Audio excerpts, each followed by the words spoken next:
Peart. Your terms, we're in. But we're back on the SAS Who Dares Wins hype at the moment. Yeah. It's just how it is. We've got another special guest. Been a long time coming. Appreciate you taking the time. We've got Mark, Peart. Is that right? Yeah, that's right. Thank fuck. Mark, thanks for coming on the show. Do you want to give people a quick intro, who you are, what you're famous for, what you do, where you're from, and then we'll get into it? Well, I don't know about being famous at all.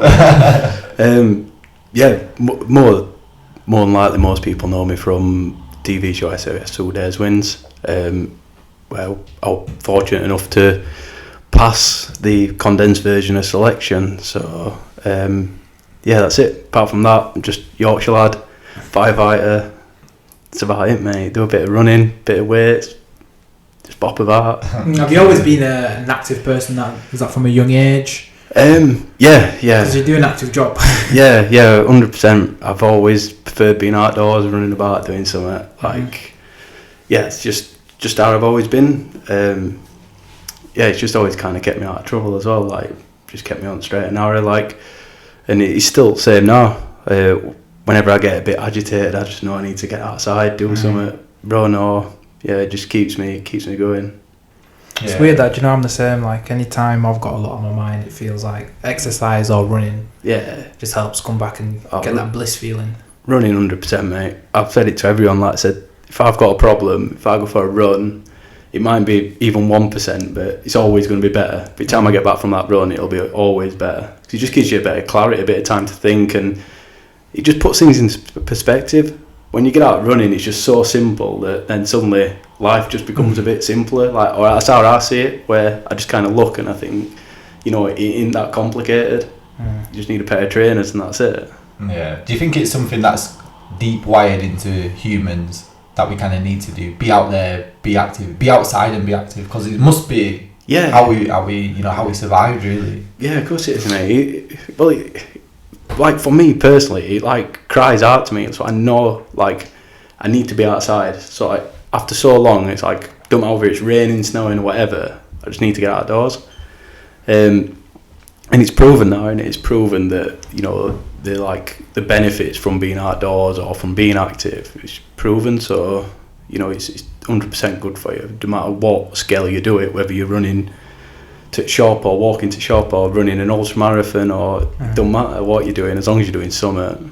Yeah, people have come on the podcast and said it before, Will Smith's quoted saying that every problem can be solved by reading or running, and it's more it's kind of a bit of a meditation in a way, right? Is that what you find that you say is to clear your mind? Well, I've actually even tried meditating, mate, and I just cannot do it. I can't get into it. I've tried my hardest. It looks so cool, and everyone does it. I'm like, I want to have a bit of go. I want to have a go at that, but no, mate, I can't do it. But I could run for 3 hours, just at my pace, just get my head down, and I just disappear. I go on a different world, and you see when you're running, is anything racing through your mind, or is it just clear? I'm running, I'm seeing what's around. Mate, I fix every problem in the world while I'm running, or sometimes I just don't even. I'll get back from running. I think I don't even know what I thought about for last hour. But best one for I give myself I'll set off and I think, I want lottery. What am I going to do with it? And then before I know it, I'm back home and I've spent 70 million pounds. What's the first thing you buy? Oh mate, first thing I always say, I'm right. First thing I do is I just go straight on a world cruise or something like that. And just disappear for a 12-month and just figure out where I love in the world. Yeah, because you're big for adventure, big for going out there and exploring. You see it all over your social medias. What is it about going out there, seeing different things, scaling mountains, getting out there within nature that calls to you? I think there's just so much to see, mate, isn't there? It's quite saddening that I think, I'm not going to be able to see everything.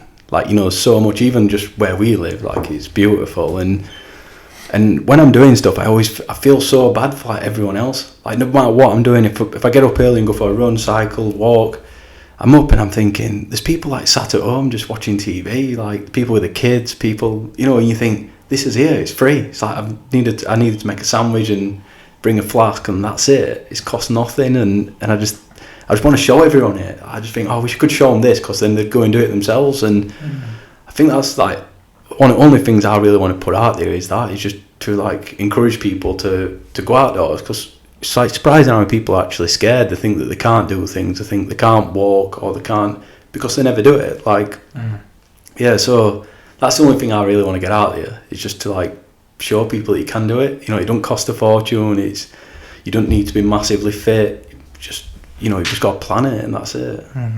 What is it about that you've always loved? Like, apart from it being free, like, what's the, like, do you see benefits, or is it, what is it that's, I think it's quality? Just like simplicity of it, same as running. It's just, you know, it's back to basics. It's like, you know, none of it, you like disconnect from everything. I think we're so connected now, like through social media, like internet, everyone, any question you've got, you can find out in an instant. And we've kind of lost his way, I feel, a little bit. Like, it's weird, it's like we're connected, but we're so like disconnected from each other. It's like, I know everything that my mates are doing, and I ain't seen someone for 12 months, but I know everything that they've done. And you think, how's that like social? That's like anti-social, innit, surely? You know, and people come up to me and they'll go, oh, like, you've been doing this, that and other, and I think, man, I ain't seen you for like 6 months, how'd you know that? And you think, oh, it's just social media. So they're sat there just watching what I'm doing, or what I'll sit there and watch what other people are doing, but yeah, I never like talk to them about it. I never ask them how they're getting on. Stuff like that. It's just weird. Yeah, it is weird, because you kind of see it, but then I also think like social media don't show the true representative as well. You don't know what that person's feeling like during that period. Oh, not at all. You might see a video of them on the beach and think, yeah, they're having a great time, but yeah, not at all, mate. It's opposite. It's a snapshot of whatever's going off in your life at that time, and it literally is a snapshot. Like, you know what I mean? You see it literally a moment in time, and people can write what they want and stuff like that, like caption it, but like when it comes down to it, you are literally seeing a snapshot. It don't define that person. It don't mean anything. Like, it don't matter how many followers I've got or whatever. Like, you know what I mean? Some of my friends who are like, you know, the smartest, like most down to earth people, half of them are not even on social media, but some of them might have 100 friends, you know, what, or 100 followers, and you think, like, how does that define someone, like, as a person? Like, just because they've got 1 million followers or whatever, don't mean that they're a good person, or that they're the person that you should be following and listening and talking to every single day. Like, you know, I don't even know 100 people, so I definitely ain't got 100 friends. You know what I mean? So, you know, that's something that always comes up on the podcast, and you must have seen it more so than ever. Like, after you'd finished the show, like, kind of. Your following must have kind of spiked, and you must have had people, even companies, then reaching out like, oh, do you want to sell this for us? Do you want to do that? And I never even had social media before it, so I kind of like, you know, I got not pushed, but I got, you know, told that maybe where to go and stuff like that to like keep in contact with people. So it was quite overwhelming for me at first. Like, properly. Didn't really know like how to deal with it at first, and you know, on grand scale of things, mine's like minute compared to like the exposure some people get.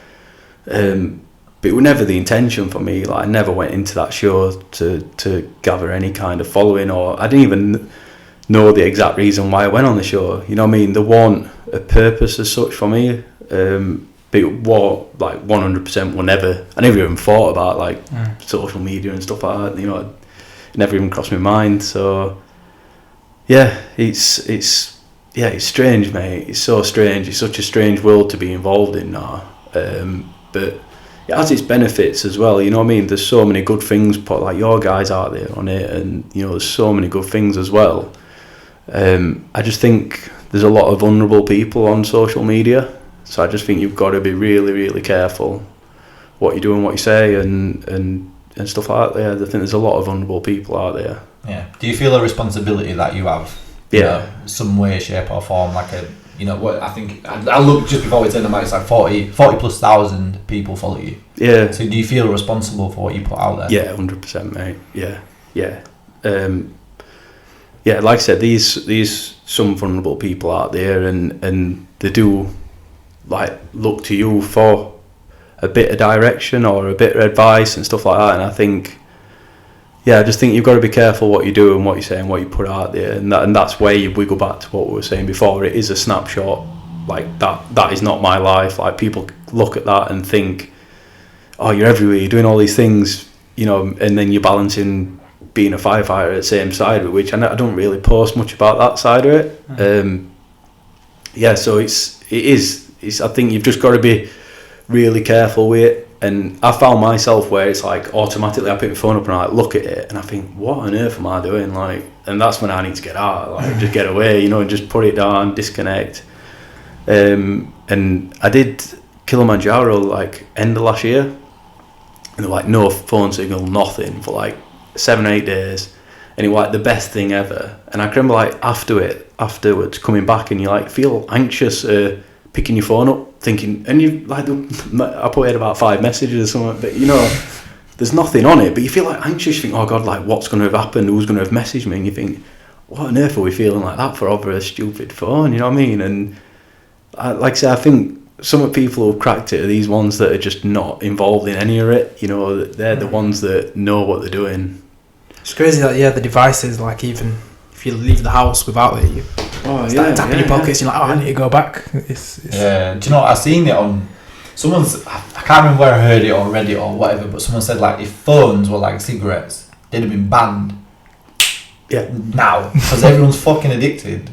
The whole world's addicted to phones.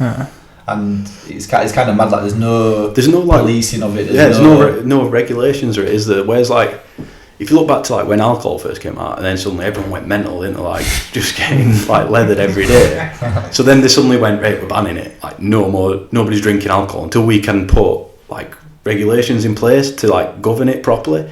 And I feel like social media and stuff's going the same way. Like it's just going a bit out of control now, and I feel like it might end up coming to like an head where they go, right, let's just ban it completely until we can figure out how to police it. Because, like I said, there's a lot of vulnerable people out there, and I think there's a lot of people that'll take advantage of it, and yeah, it's just everywhere. Like, you know what I mean? Amount of people. Like I say, it was something I wasn't really aware of that much. I knew it was there, social media, you know, and I knew that like everyone talked about like, you know, these like influencers and all this crap, and I knew it was there, but at the same time, like I was not exposed to it that much.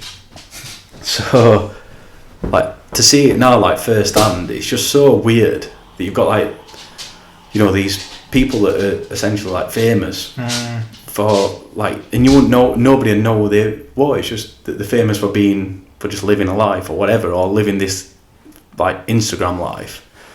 And it's just, yeah, it's... There's no meaning, substance behind. It's quite worrying, isn't it? I just feel sorry sometimes. It makes you feel a bit sick, doesn't it? You see people trying to take pictures. Like I seen someone in the park the other day with their kid, and I was like, "Why is that kid up a tree?" No joke. Like this is a fact. Like if people live in Pudsey, they'll definitely know this girl. I don't want to be harsh, like it's like a school kid, but her mum's got her up a tree taking pictures of her, and I think maybe just fucking play in the park. Like remember when we were kids, all we wanted to do was like smash a football around. All I wanted to do was get in from school, get changed as fast as possible, and go smash my football against this garage, and. I literally had no worries then. Yeah. And now it'd be like, get my phone, I need to get home and be on my phone and We've had school teachers on, haven't we? There'll be an epidemic soon with kids, man. It's not good. It's not good, this is at all, is it? Like, I've got like nieces and nephews, mate, and first thing they do when they walk through the door is like, they're not even lift their head up, they're already on the phone, like, and they'll be like FaceTiming their friends, and they'll just literally sit there and put the phone down and just like doing whatever they're doing. And I'm like, what are you doing? And she's like, oh, I'm just like chatting to my mate. I'm like, go out and play. Like, you know, you're 12-year-old, like you should be literally running in, throwing your bag down, grabbing a sandwich and running out. Yeah. And I don't know if it's just being a bit like old-fashioned or what, but I don't know. I feel so sorry for them. I'm just thinking, you know what, I'm glad none of that were around, because there must be so much pressure on kids now, like social media and bullying and stuff like that goes off on it. It's like, that's like one of the things that I did notice was, I think people don't think that you're real when they look at you on social media. I feel like they're allowed to say anything they want about you, as if you're not actually there, you're not seeing it, so they can, you know, ridicule you or put whatever they want. And it's just a bit strange. And these people, like sound people, you know, like probably just the most normal people ever, but I think they like look at things and they think I can write whatever I want because they'll never see it, or they'll, you know, I just don't think they class some people as people. You know what I mean? Yeah, Does that make sense? Absolutely. We always say, we had Mark DeCasey on, who's like a UFC fighter, and he was saying some of the messages that he gets, people sending him messages telling him he doesn't know how to kick and calling him out, and it's like, really, like, this guy would murder you in real life, kill you. Yeah. It's mad. And have you experienced that directly? Not in any way. Not in a negative way, or like not in that way. Like, to be fair, like, people have been so positive towards me. Like, yeah, it's been really, really good. But just in general, I think people can just write stuff, and you think you do realise I can see this. Like, it's I don't know. It's just a bit surreal sometimes, a bit strange. But yeah, I think it's just like this different world where people can be whoever they want to be, kind of thing. So if they want to be a bit more outspoken, but then if you saw them in real life, probably like the quietest, most timid people you could meet.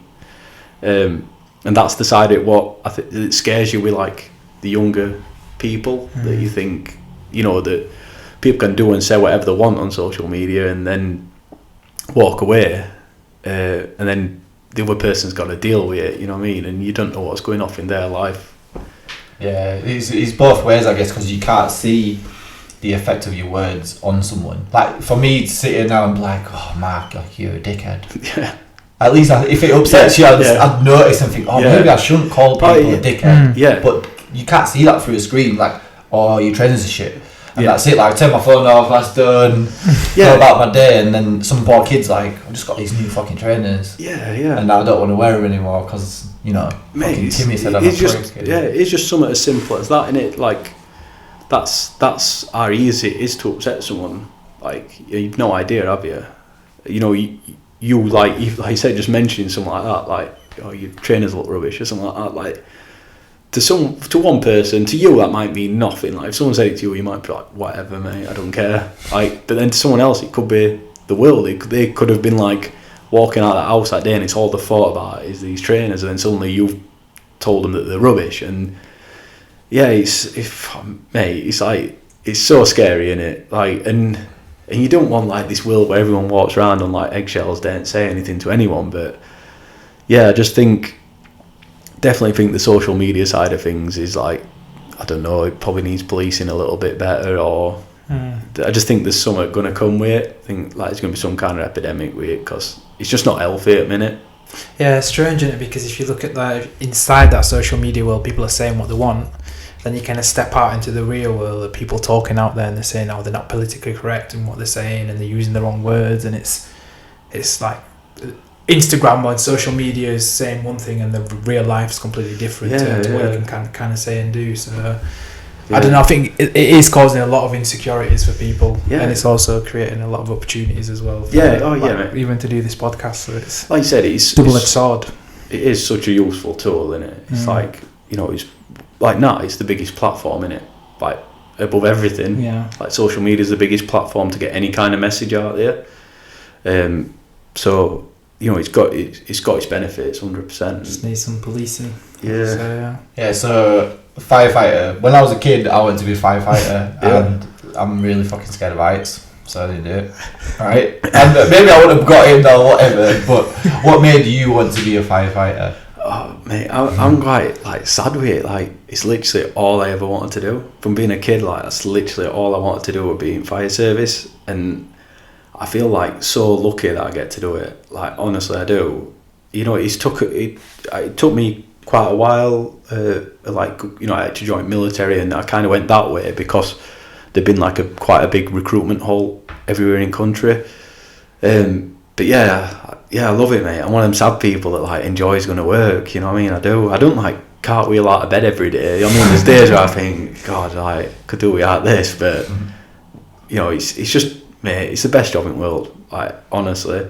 And yeah, I just feel so lucky. Like, I know I'm never going to be a millionaire, but I think there's more to life than just that. I think a big thing, like, you know what I mean, I'm going to be doing a job now till I'm, like, 60 minimum, might be 70, whatever. But you think, if you're going to spend, like, majority of your life doing something, make it something that you enjoy doing. Like, you know what I mean? Like, I know people, mate, that are earning a lot more money than I'll probably ever earn in my life, but they're so unhappy. It's like unbelievable, and it's so damaging. You just think, what on earth are you doing? Like, it's not, you know, having that car, that house, whatever, it don't mean everything. You know what I mean? Do something that you enjoy doing, like, you know, have a purpose, give something back or whatever. But yeah, and I've had them jobs, mate. You know, as a kid, I had them jobs where, like, proper zombie, going to work every day, and I'm like, I fucking hate this. Like, this cannot be my life for the rest of my life. And you see people working there that are in the 40s or whatever, and they're the same, just miserable, going every day, hating life. And yeah, and you just think, you've got to do something that you enjoy doing. Don't matter, like, you know, if money's that important to you, then yeah, go after money. But to me, it's doing something that you enjoy doing, and not having that, like, that feeling of dread when you wake up in the morning that you've got work or whatever, or feeling anxious or feeling nervous about going to work, or under pressure. Like, you know, like, at times it can be a stressful job depending on what we're doing, but majority of the time, mate, it's fairly relaxed, and yeah, I love it, mate. I won't want to do anything else. Like, and same way, what happened in the programme and stuff, like, you get opportunities that come up, and I probably could have veered off in a bit of a different direction, but it's like, it's not my passion. It's not, you know what I mean, my passion definitely lies with fire service, and yeah, I love it, mate. That's actually so sick to hear, man. Like, you literally come out and said, it's so rare for people to find that purpose. Like, we've sat and talked with Neil from King Cobra, the first person that really not drilled it into us, but explained something like that about purpose in a way that resonated with us, and we felt, you know what, that's actually the thing. Like, if you have a purpose every day, you're striving towards something, no matter what it is. Yeah. That's gonna be way better for your mind, and for your life, and just for your overall mood, really. Yeah, 100%, mate. And like I said, I honestly, I think I've had some of the worst jobs in the world, but like, when I was doing them, it felt like that. And you are trapped, like, you're stuck in a rut, and people talk about a leap of faith, like it's this big, like, heroic thing, like this, it's going to be brilliant, you know, like a leap of faith, it's amazing and all this, and it's definitely not, mate. It's petrifying. Like, if I said to someone, "Nah, quit your job, go get a job that you enjoy doing," that'd be like petrifying. That in, like, a leap of faith in something that's like, everyone makes it hard, so it's like this amazing thing, and you think, it isn't, mate. People that take a leap of faith are like some of the strongest people I know, because, you know what I mean, they're taking a massive risk, but you've got to, I don't know, you've got to prioritise it, mate, and you've got to take that risk and do it. And like I said, I had to do it with military. I was definitely stuck in a rut. And like I said, all I wanted to do was be in fire service. I kept looking for, like, when there'd be opening recruitments and stuff like that, and it was just never happening. And I'd always kind of fancied military to a certain degree, or always quite that way inclined. And yeah, I just went to a careers office and I said I wanted to be in fire service. And one of my friends were in Navy, and he says, "Oh, we have firemen in Navy." So I went to careers office, said, "Oh, I want to join Navy, I want to be a fireman." And this guy was like, "Yeah, we don't have firemen in Navy, but we do it in RAF. Go and sit over there at that desk." So then that were it, and now just, you know, lucky enough to get in, and I spent 5 years in RAF, and I look back at it now, and it was like some of the best times of my life. You know what I mean? I learned so much, and when I look back now, it's such a short period of time, but like, you know, what you're subjected to over that time, it just changes you, especially as a young man. I went in at 21-year-old, and I honestly thought, like, I knew everything. Like, I just thought, I'm a man, know what I'm doing. And I look back now and I think, Jesus Christ, you did not have a clue what you were doing. And even now, mate, I look now and I think, like, every time I'm just learning more about myself, and every time I look back, I think, Jesus, like, you're like so blinkered to everything. And I think that's what comes from, like, making yourself uncomfortable. Like, I definitely think, like, there's a piece in that you just learn so much more about yourself. Like, you know, like, what did they say? You never really know much about yourself unless you've been in a fight. And I think that's not like as in a fist fight, it just means in any kind of fight. If you've never been exposed to pain, or to have to, like, actually work for something, then that's when you actually start learning about yourself. But Yeah, definitely. Do you know what? David Goggins talks about it that a lot. I'm listening to a book at the moment. And yeah, he's cool, man. He's mental. You learn about yourself when you take yourself out of that comfort zone. Yeah, it's cliche, mate. Everyone knows it now. I'm not teaching anyone else, but I can like sit here firsthand and say, you know, last 2 years of my life, like I feel like I've learnt more about myself than, you know, 30 years before it. It's like madness, and it's just through being like in some of the darkest places you could possibly go being yourself. And you think, like, not that you want people to suffer or go through things, but I just think that there is some light in it, and if you can take that art in it and realise that you're, you know, whatever you're suffering with or you're coming to terms with, that is going to help you grow. That's the gift that it's giving you. It's not all doom and gloom, you know what I mean? It's like you've been given a gift now, and that gift's, you know, it's that bit of light that some people never see in their life, and you've got to give that back to them now and help other people because you've been in them places. You know, it's hard to explain, mate, but yeah, it's yeah, there's something definitely in like being uncomfortable, 100%. Like I said, Goggins talks about it all the time, and you know, callousing his mind and stuff like that. And the 100%, it's the truth, mate. In every aspect of life. I'm not saying people have got to go and do, you know, some mad run like Goggins does, or 3 million pull-ups or whatever he does. But you know what I mean. If someone being uncomfortable is then walking to the shop, like that's them being, you know, out of their comfort zone. And I think it's just, you've got to put it into perspective what it is for you. And like I say, no matter what you're doing, every person's different. Yeah, I think that's a big thing. It comes up a lot, but it's like find out something about yourself, because like we've said it on the podcast, is there a meaning to life? Who the fuck knows, right? Who knows? But maybe you can spend your time actually trying to figure out what you're actually about, like genuinely about. Because when you're a teenager, you just fit in to survive, and that's fair enough. Like high school's fucking rough at times. You just gotta be that. You get off to uni or get into work or whatever, try and find a bit of purpose there, try and find a bit of meaning, but it's still hard. Like, you're still a kid, you still get influenced, and like now more than ever, like we started this podcast and we were scared like to even put our face out there. We wouldn't even, like 7 episodes in, people would turn up to, it used to be at my house, and you're like, well, I don't even know which one of you is who. Like, we just hear a voice and we don't even know what you fucking look like. It's like, what are you hiding from? Like, someone literally said to us, like, why are you hiding? I was like, yeah, why the fuck are we hiding? And then I was thinking, oh, maybe my friends will think I'm a wanker, but I do enjoy it, so maybe I'll just tell them anyway.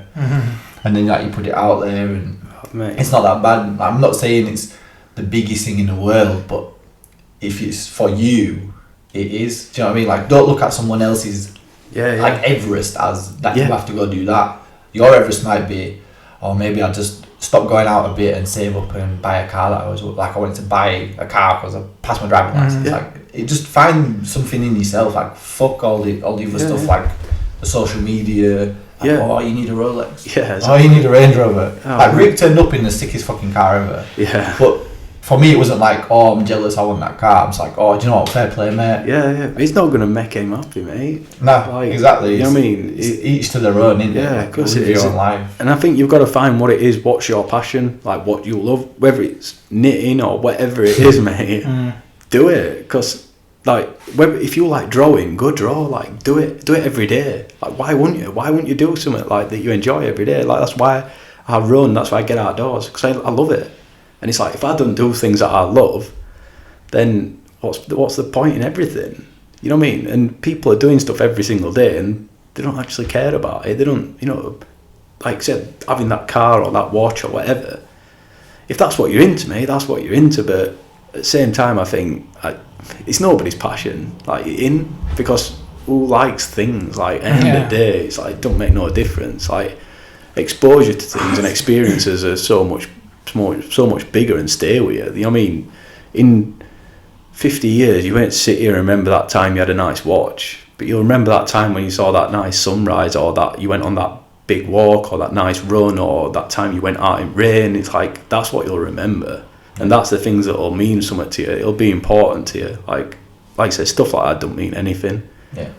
But I can, like I said, I can guarantee as well, like you guys doing this, you talk about, being scared of exposing yourself or what people think of you, but I can guarantee that half your mates have come up to you and said, that what you talked about over there, that I suffer with that, or I deal with this, or I deal, 100%, mate. And they'd never tell you in a million years. Exactly. Do you know, we were joking about Sunday League football before we started, right? Yeah. And all the lads know I do the podcast there. And one day, like, a guy came in, he's like 40, he's called Keith. I think he does listen to the podcast, well, he definitely does. And I think it was Luke Ambler that was on. It was Luke's thing, and he turned up late, and everyone was like, "Why the fuck are you late?" So I was sat in my car watching Cardi's podcast, and I was like, "What the fuck?" And Jockey's like, "That guy's sick," and I was like, "Do you know what? You look at a load of lads at Sunday Leagues, like no way they talk about like mental health and all that stuff. Man. It's like it's fucking great. What are you talking about? Like I love that." And I was like, "Do you know what? That's sick. Like I don't do it for that. I do it to just learn from like people like you. People have more experience or different experiences to me. Yeah, that's the only reason why we really do it." And I was, do you know what?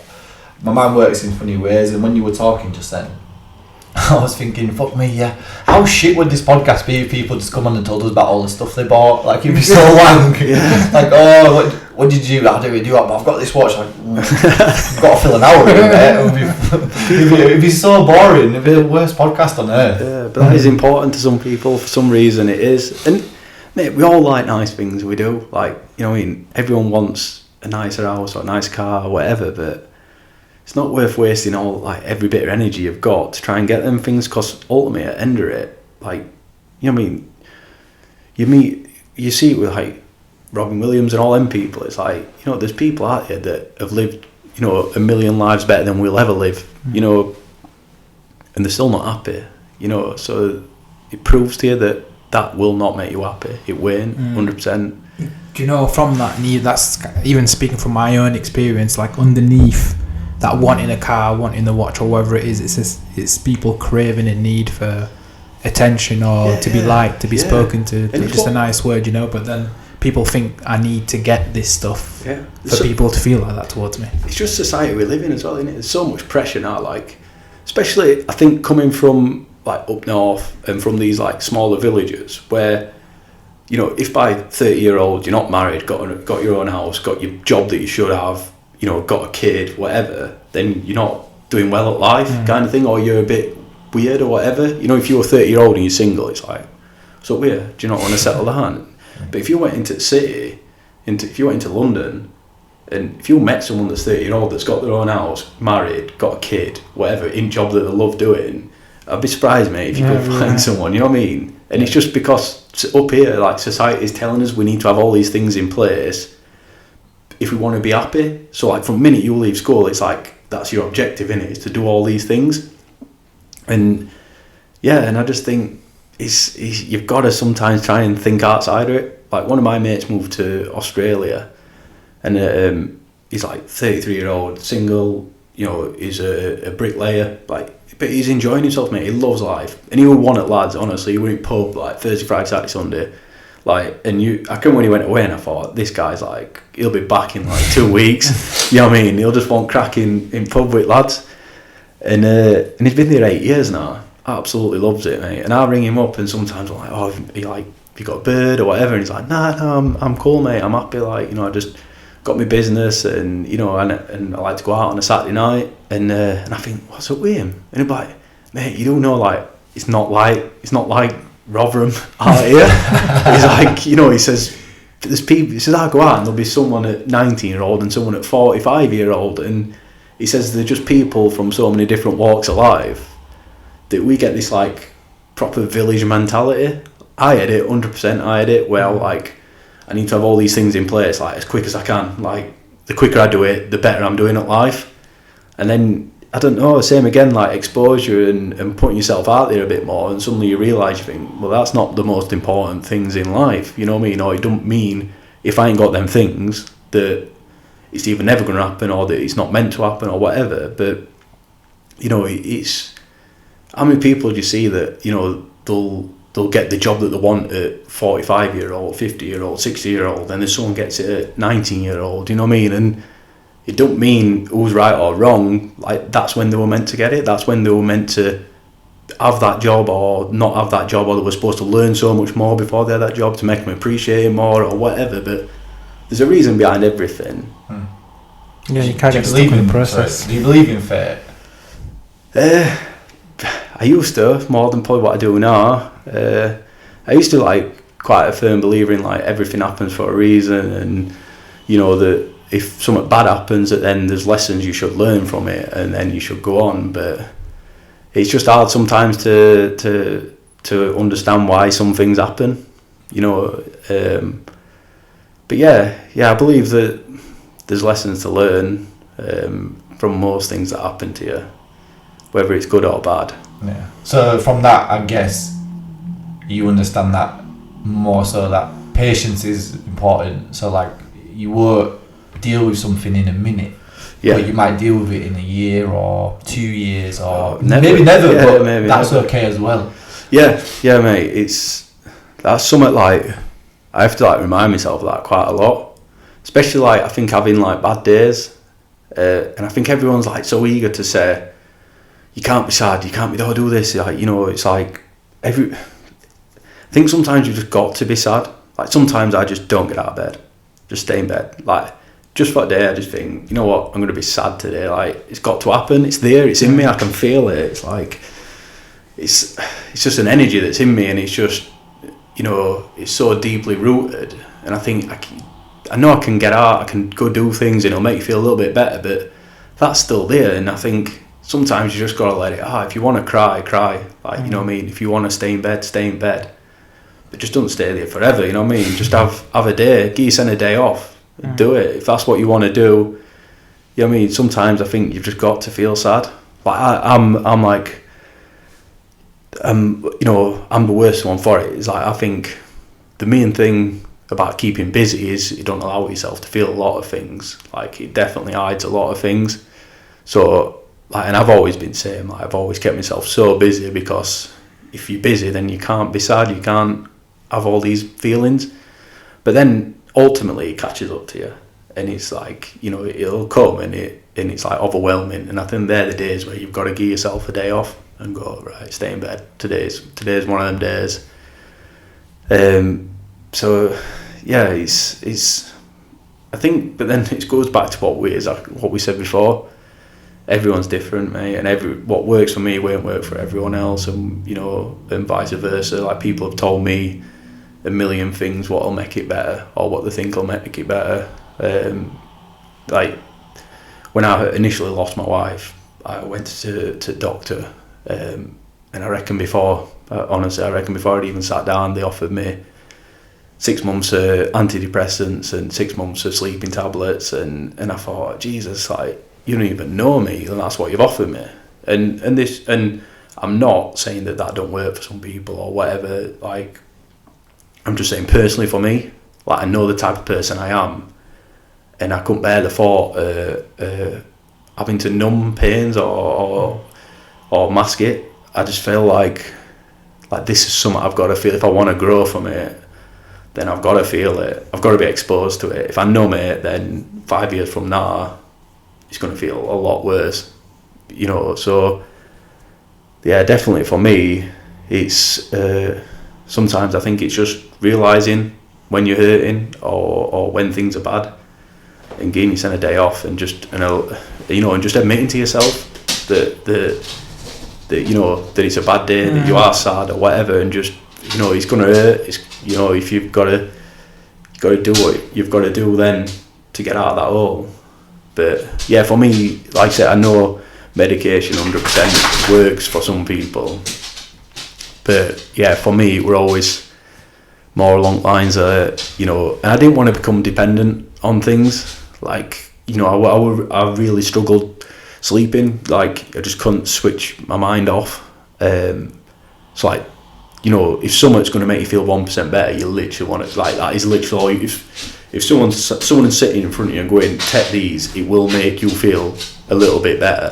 Like, that is the first. You could literally go like that and just claw it in and take it all in and take anything. You know, and you've just got to kind of remind yourself that it actually isn't going to make you feel better. It's going to just mask some pain, and then that will make you think that you're feeling a little bit better. But then, 2 weeks down the line, when that one pill doesn't make you feel a little bit better, so you take 2 and then 3 and then 4, and then you're having a bottle of whiskey to help with it and stuff like that. And that is something, like I say, you get advice on all sorts of things, mate. And I think you've just got to figure out what works for you, because what works for someone else isn't necessarily going to work for you. Like, I can one of my good mates, and he's a top lad, and he came to me and went, you need to I was telling him I struggle sleeping, I can't really switch off, and he's like, you should start and have a drink on a night, that'll help you fall asleep. And I can remember him walking away, and I thought, that's like the worst advice anyone could ever give anyone. And this is like one of my best friends. Yeah. And you think, and he didn't mean any harm by it at all. Like, no. He's just saying, for him, if he has a pint on a night or whatever, it helps him switch off and relax and just drift away. And I thought, like, that was literally the advice I got from one of my friends. Well, have a bottle of whiskey on a night, it'll help you sleep. And you think, God, it's just like madness. But someone a bit more vulnerable might have said, yeah, that's the right thing to do. And the ironic thing with it all, mate, is like when I look before, I thought I kind of understood like mental health, or like, I thought I understood it. Like I said, I thought I was a man. And I look back now and I think that's the irony of it all, is like I understand it all so much better now, which is like upsetting as well. Because I look at some of the like methods I had before, or some of the things I did before, and you think similar, where you think it's the wrong advice to give someone, but everyone's entitled to say whatever they want to help whoever they want it, or like give advice. What works for me might not work for you. But yeah, that's the ironic thing with it all. Like I look back and I think, you know what, I can see like quite sad, but I think I could walk down the street and see a tramp and think, oh, like you don't want to work, or like they're a bit of a bum, don't want to do anything.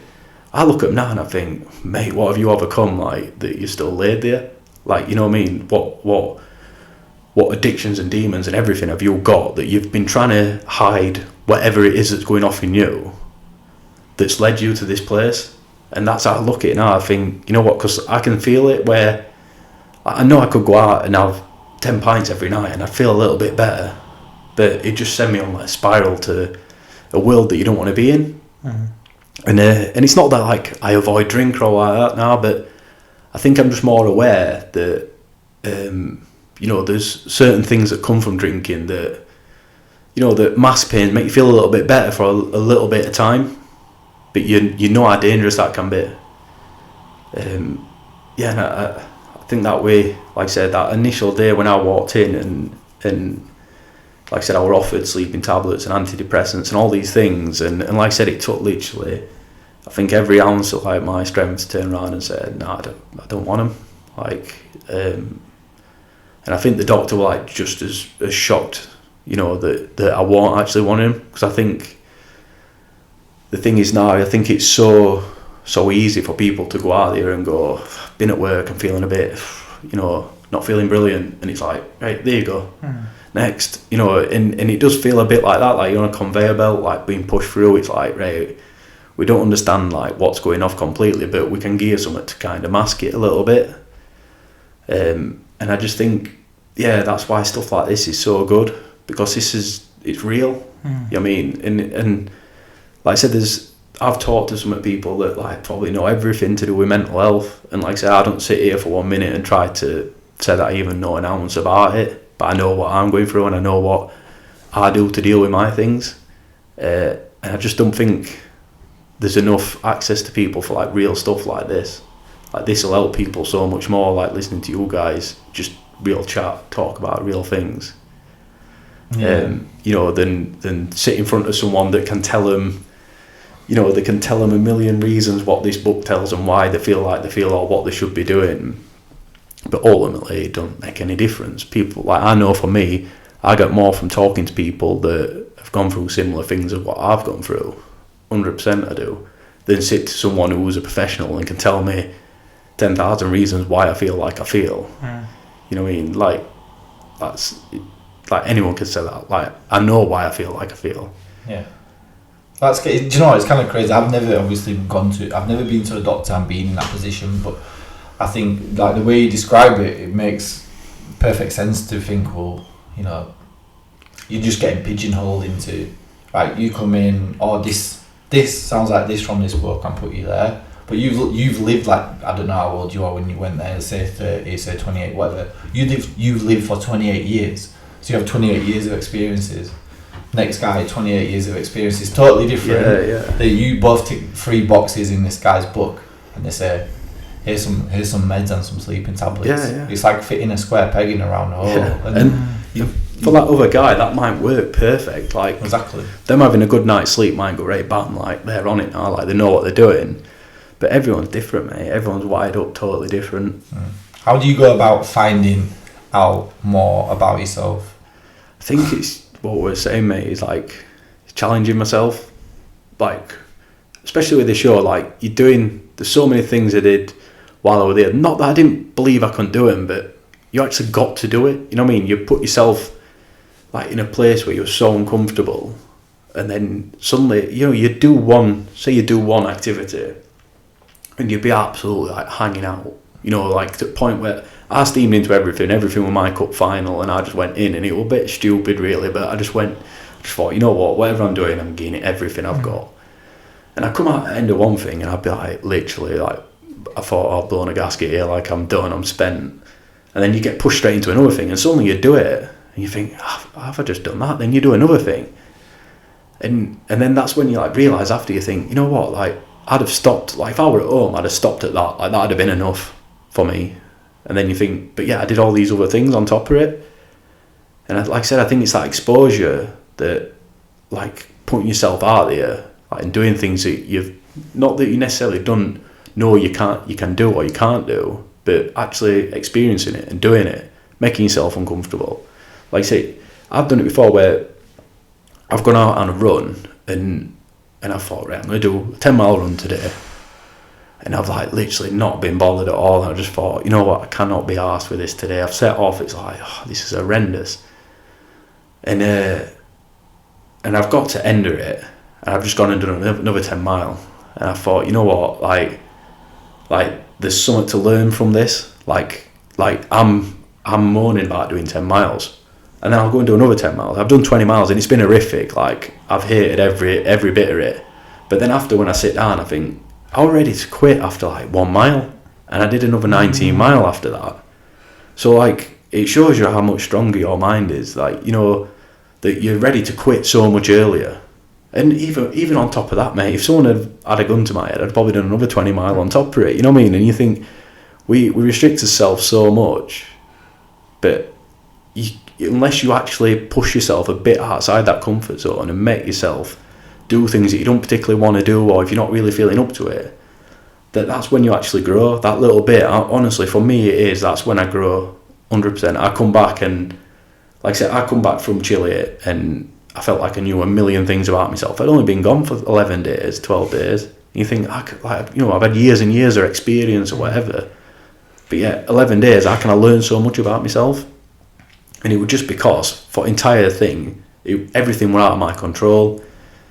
I were always uncomfortable, you're always on edge. You know, you think that's where you're growing, you're learning how you deal with yourself. You're in a fight, you know what I mean?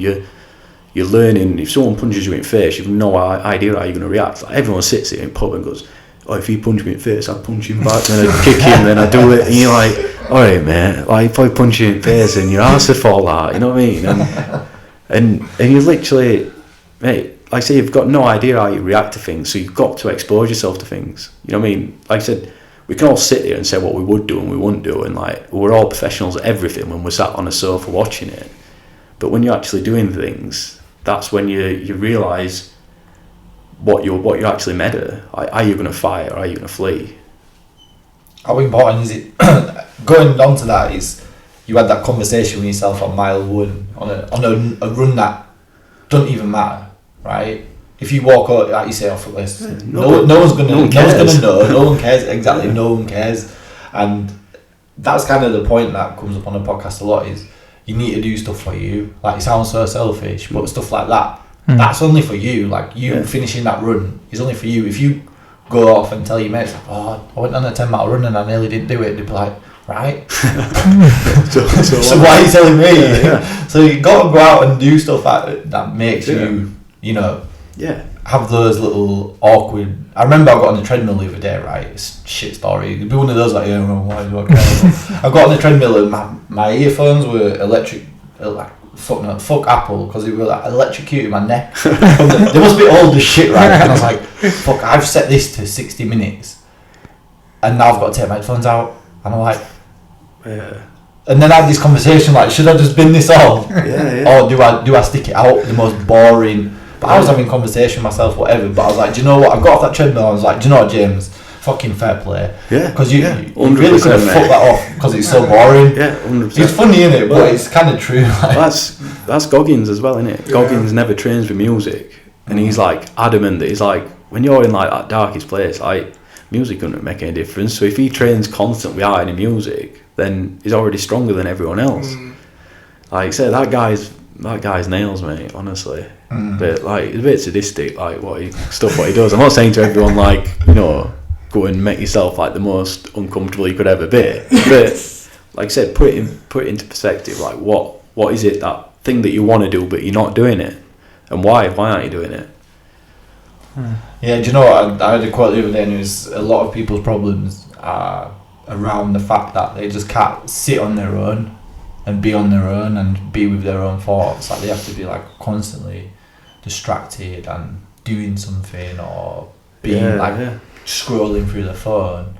And it kind of boils down to what you were saying earlier. Like you have to just go off and understand what you need to be doing with yourself and find purpose. Find that purpose. Don't matter what it is, does it? As long as, like I said, I think that's the biggest thing is everyone's gone towards like what they think they should be doing than what they actually should be doing, and it's up to them, innit? Like you said, I think definitely through school is you're literally trying to just fit in, aren't you? So you spend 15, 16 years of your life, maybe even longer, just trying to fit in.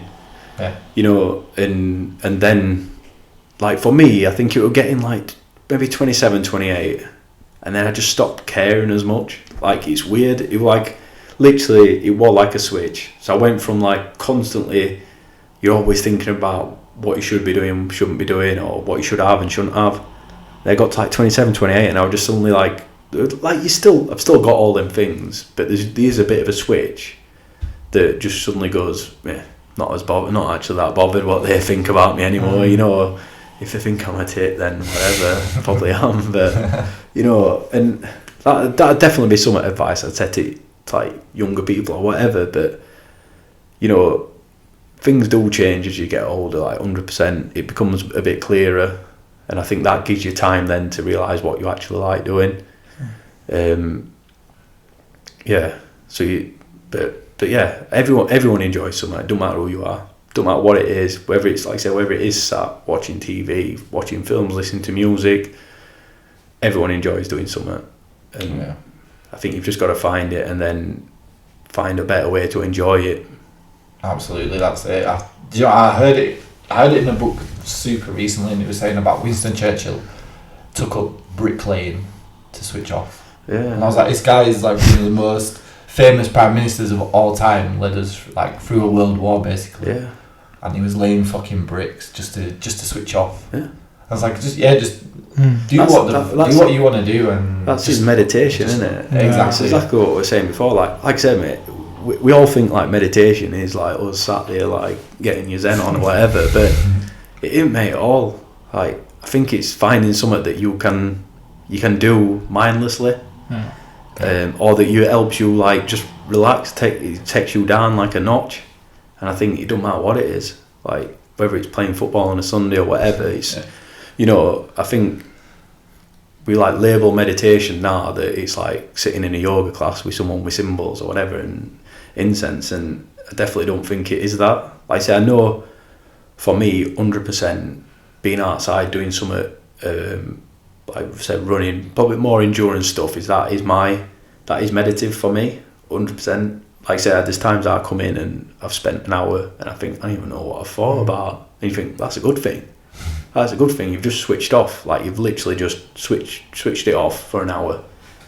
And especially think in this like day and age, is you don't realise how active your brain is. It's like constantly going in it. Like, you know, like I said, I can pick my phone up and without even thinking, I've like pressed on an app or social media or whatever. I've done it like automatic. It's like not even have to think about anything. My brain's going like constantly. It's like, you know, it's weird, like, isn't it? How the mind does that. Yeah. I think though, like I read a thing today, like a test, like they were getting people to ring a doorbell, and anyone like of an age like 30 or whatever, like pressed it with a finger, and then if they got a kid to do it, they were doing it with a thumb or one or other. In fact, I think it was other. So like, anyone over were like pressing it with a thumb, and all kids were pressing it with a finger. And you think it's just because that muscle memory, like in their fingers, they're just on stuff, doing stuff more with their fingers. And anyone like of an age like 40 were like fucking thumb. It's kind of mad. Do you know what? I'm conscious of time. Yeah. I know you've got a shift to get to. Like, do you know what? I could talk to you for hours. Like it's nice how chilled you are. And I was going to ask you what you would recommend to like your younger self now, like looking back at what advice you give to yourself, like because we started this podcast to educate our younger selves. So it was like we could have done with people having these conversations. Maybe we say all the time, maybe we wouldn't have fucking listened. Yeah. Still like a little knobhead, but maybe you can put it out there and say to people like, learn something. And I think there's about a million things I'd say to my younger self. Like, honestly, I think one of the biggest things is like, and this sounds a bit shitty, but there's something bad coming to everyone. Like everyone who sits here, and I think there's something bad going to happen at some point.